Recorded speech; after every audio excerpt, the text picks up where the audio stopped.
اللہ تعالیٰ نے جو انسان پیدا کیے ہیں ان کے مزاج مختلف ہیں. ان میں کچھ لوگ ہوتے ہیں جو قوی ہوتے ہیں ارادے کے، جو فیصلہ کر لیا ڈٹ گئے. کچھ لوگوں میں وہ قوت ارادی اتنی مضبوط نہیں ہوتی، وہ ادھر ادھر سوچتے رہتے ہیں. کچھ لوگ جسمانی طور پر بہت توانا ہوتے ہیں، کچھ لوگ جسمانی طور پر پیدائشی طور پر کمزور ہوتے ہیں. تو اگر کوئی قوت ارادی کمزور رکھنے والا شخص ہے، وہ بھی تو اللہ کی تخلیق ہے، اللہ کا بندہ ہے.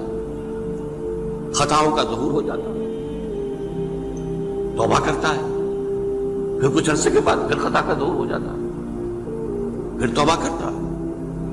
تو ہم تو یہ سمجھیں گے کہ ایک حد کے بعد پھر اس کی توبہ قبول نہیں ہونی چاہیے. لیکن حدیث سنیے، وعن ابی ہریرہ رضی اللہ تعالی عنہ قال قال رسول اللہ صلی اللہ علیہ وسلم ان عبدا اذنب ذنبا، یقیناً ایک بندہ جو ہے وہ ایک گناہ کرتا ہے. فقال، پھر وہ کہتا ہے رب، اے میرے پروردگار، اذنبت فاغفر لی، مجھ سے گناہ ہو گیا ہے، مجھے معاف فرما دے. فقال ربہ، تو پروردگار یہ کہتا ہے اعلم عبدی ان لہ ربا یغفر الذنب ویأخذ بہ، میرا یہ بندہ یہ جانتا ہے کہ اس کا ایک رب ہے جو گناہ معاف بھی کر سکتا ہے اور سزا دے بھی سکتا ہے. کیا مانی ہوئی؟ گناہ اس نے کیا ہے لیکن جانتا ہے اللہ کو کہ وہ معاف بھی فرما سکتا ہے، تبھی تو وہ اللہ سے معافی کی درخواست کر رہا ہے. اس کے اس جاننے کی بنیاد پر، اس کے اس علم کی بنیاد پر، اس کے اس ایمان کی بنیاد پر فرمایا غفرت لعبدی، میں نے اپنے بندے کو معاف کر دیا. ثم مکث ما شاء اللہ، پھر وقت گزرا جتنا کہ اللہ نے چاہا. ثم اذنب ذنبا، پھر اس سے گناہ ہو گیا. فقال رب اذنبت ذنبا فاغفر، پھر کہتا ہے پروردگار مجھ سے گناہ ہو گیا، پھر مجھے معاف فرما دے.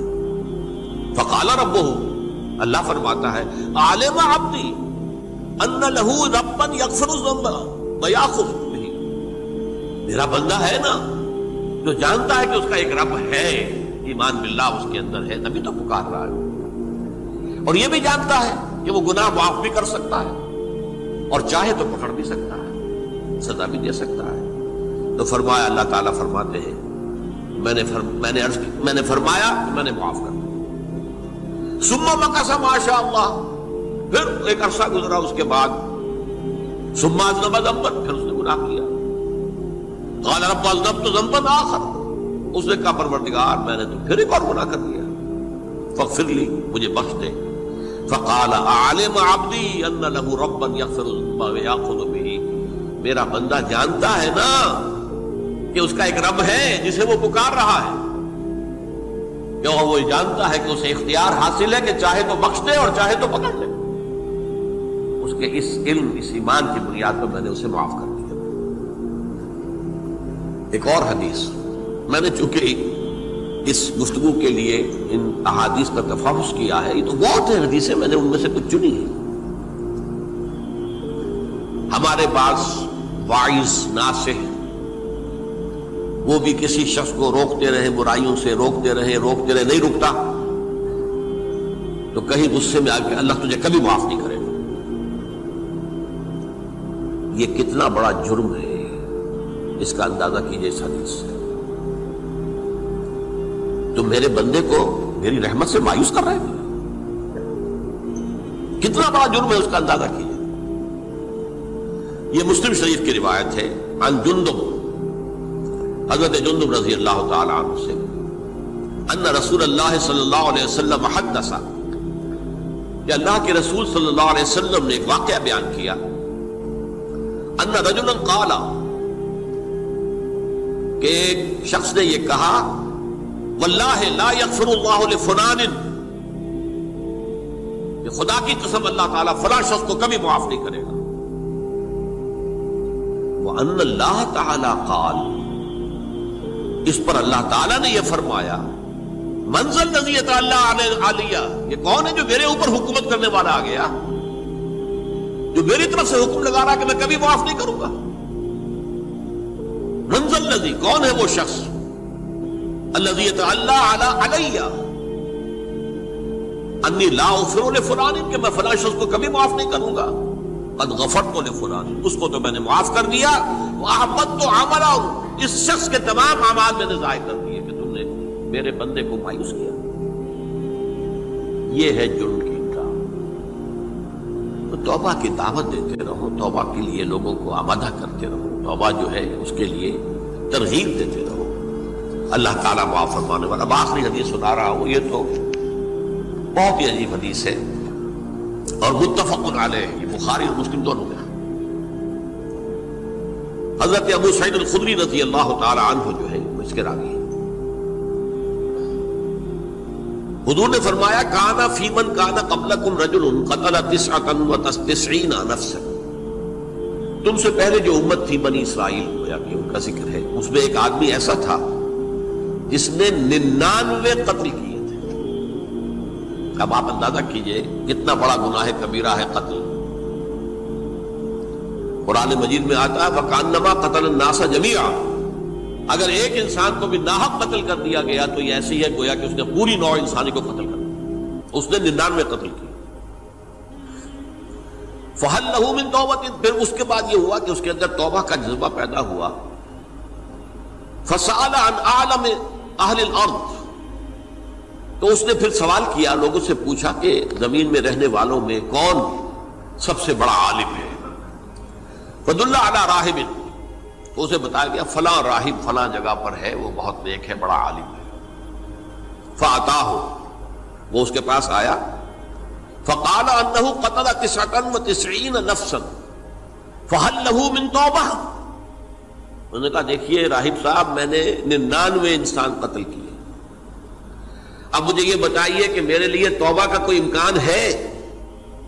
فقال لا، اس نے کہا نہیں۔ فقتلہ، اس نے اس کو بھی قتل کر دیا۔ فکمل بہ 100، اپنی سینچری مکمل کر لی، مطلب 99 کے بعد ایک ہی کسر تھی، اس کو بھی قتل کیا، 100 پورے کر لیا۔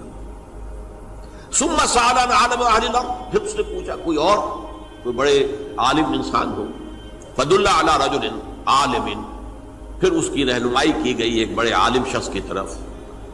فقال انہ قتل 100 نفس، تو اس نے وہاں جا کر کہا کہ میں 100 انسان ہلاک کر چکا ہوں، قتل کر چکا ہوں۔ فہل لہ من توبہ، میرے لیے توبہ کا کوئی امکان ہے؟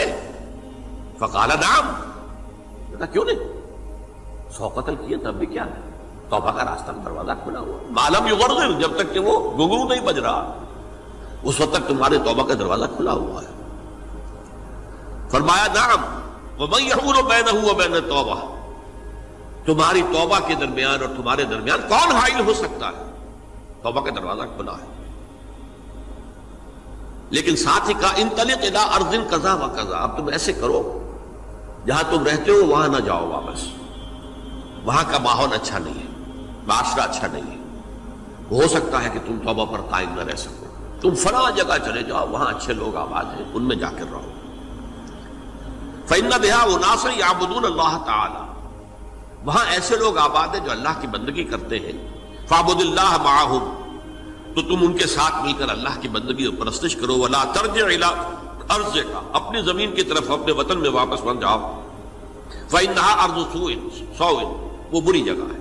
فانطلقا، تو وہ چل پڑا، ہجرت کر رہا ہے، اس جگہ جا رہا ہے جہاں کا راہب نے بتایا تھا۔ حتی اذا نصف الطریق، جب آدھا راستہ اس نے پورا کر لیا، اتاہ الموت، موت آ گئی۔ فاختصمت فیہ ملائکۃ الرحمت و ملائکۃ العذاب، اب وہ جہنم کے فرشتے بھی آ گئے اس کی جان قبض کرنے کو، اور جنت کے بھی آ گئے۔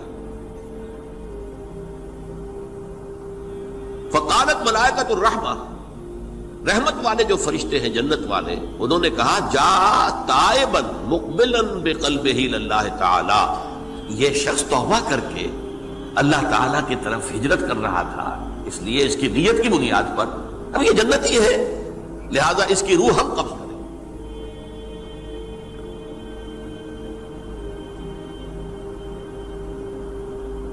وقالت الملائکۃ العذاب، اور وہ جو عذاب والے فرشتے ہیں وہ کہیں گے انہ لم یعمل خیرا قط، تو نے توبہ کے بعد کوئی نیک عمل تو کیا ہی نہیں، تو کس بنیاد پر اس کو تم جنت میں لے جاؤ گے؟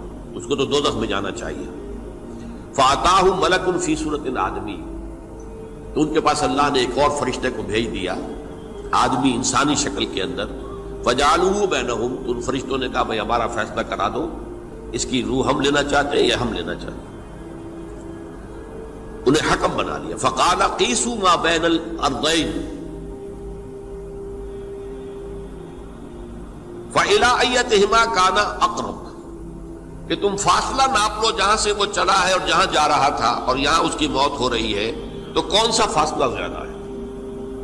جب ناپا گیا، بلکہ ایک حدیث میں آتا ہے کہ اس پر اللہ نے زمین کو جو ہے حکم دے دیا، ایک طرف والی زمین تو سکڑ جا، دوسری والی جو ہے تو پھیل جا، تاکہ وہ جو جدھر جو جا رہا تھا وہ زیادہ قریب ہو جائے بنسبت اس کے کہ جہاں سے وہ چلا تھا۔